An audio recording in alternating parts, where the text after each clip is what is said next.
Folks, I've got good news and bad news. In order to have this conversation, I'm going to talk with Matt, the mortgage guy. How you doing, buddy? I'm doing good, Mike. How you doing? I'm doing well. So I see a theme brewing in the housing market, specifically the mortgage or lending market. I want to spring it on you and let you react to that. So in general, I believe it is going to get more expensive, meaning rates, spread, fees for investors, and it will get harder for investors.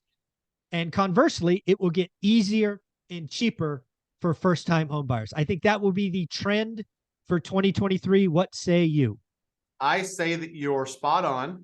Cool. A lot of that stuff has started, and it's funny. People have short memories. They forget that second homes got as expensive as investment properties. That these new loan level price adjustments, made investment properties more expensive. They made high balance loans more expensive, and it's not by accident. It's done intentionally.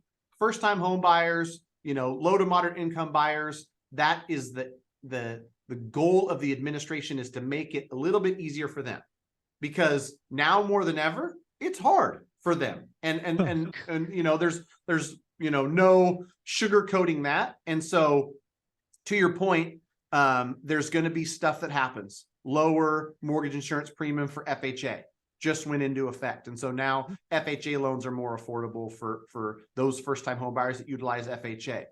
There's going to be down payment assistance programs. The one that's coming to California Dream for All. That's March 27th of this month. Oh, I wow, don't think 2 weeks. I don't think they've even put together all of. I haven't even heard of it.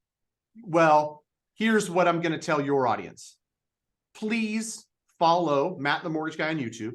I'm going to make a video, and I'm going to give you the good, the bad, and the ugly. Because if you're a pure marketer and you don't care about consumers, you're just going to say up to 20% for first-time home buyers. This is the dream for all. And it's just sugar, pops and rainbows and butterflies. And I'm going to give you the pros and the cons, because this one, Mike, what I do know of it, it's going to be one of those shared equity deals, which, right. Yeah, like anybody who knows about shared equity knows that when you've got, I just saw a chart from Barry Habib that looked at the last 80 years.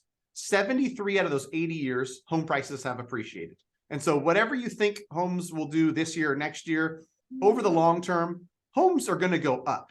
And when you buy a home, one of the greatest things about owning an appreciating asset is you get the appreciation. As soon as you tell a government agency, give me a little bit of help, and you can get a piece of this. Yeah, you can have.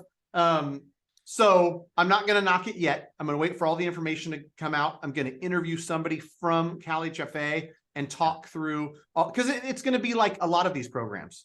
Good for some. There's going to be some sizzle on top, which brings eyeballs, and then very few people take the time to do what you do, dig into the details, interview somebody there, and frankly are willing to say the good, bad, and the ugly. Most people want to sell the sizzle, not the steak. So Thank you for that. Right, for sure. And so there's going to be more programs like that come out. And sure, there's going to be a small segment that's the best bet for them, just like the down payment assistance program we have through 8EPM and other things that are going to help people get on that property ladder, which is harder than it's ever been for a lot of people. So I get that. And so, yeah, to put a final stamp on it, we've had some stuff happen already. We'll continue to see it. And it's going to be harder and more expensive for investors, and more help. Yeah, let's define harder and more expensive for investors, right? A lot of my channel are investors. Harder to me is going to mean the box, the whatever you call it, approve eligible. It's going to tighten up, less exceptions. It's going to be more expensive fees and also rate, in my guess, right? The spread between owner-occ and investors, and quite possibly the down payment.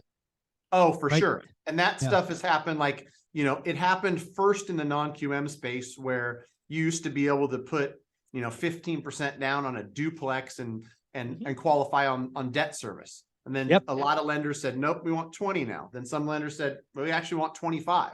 I know lenders right now that are capping some of their non-QM loans at 70% LTV. Not a lot of people have 30% down, but they're insulating themselves against risk and, making it harder. right? And so to your point, like more expensive, larger down payments, you know, credit guidelines and qualifying tighter box. Yep. It can, all of those things can happen just because they're trying to, you know, charge more for those that they feel are, yeah, they're trying to, they got to pay for the kitty somehow. Yeah. I mean, and that literally like was written down, Fannie and Freddie. Like, we're going to charge high balance and second homes more, and we're going to take those monies over here, and we're going to apply it over here where it's going to get less expensive for low to moderate income buyers. Yeah, and then I'll just close on this. All of this, especially for first-time home buyers, my hope is it increases demand, or at least it increases the ability to say yes, but it doesn't fix the supply problem. 2023 is going to go down as a supply problem, as I've been calling for better part of a year now. And yeah, folks, do the work. Work with a professional. If you are a first-time home buyer investor, you need to work with a professional. You need to get that in your network. Matt, the mortgage guy, is one of those. How do they reach out? Go to greatmortgagebroker.com. Quick 30-second form, and we'll be in touch. Greatmortgagebroker.com. Awesome, buddy. Thank you so much. Thanks, Mike.